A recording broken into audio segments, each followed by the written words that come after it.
আলমাত্তি বাঁধ কোথায় অবস্থিত? বিহার, ঝাড়খণ্ড, উত্তরপ্রদেশ এবং কর্ণাটক।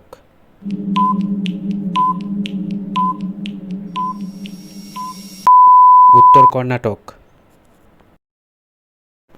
নাগার্জুন সাগর বাঁধ কোন নদীর তীরে অবস্থিত? কৃষ্ণা, চম্বল, কোসি এবং দামোদর।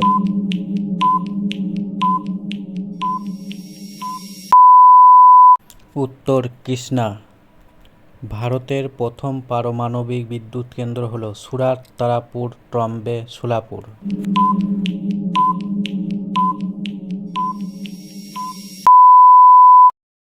উত্তর তারাপুর।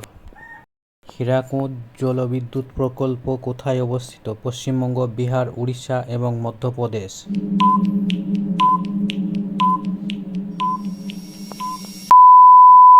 উত্তর উড়িষ্যা।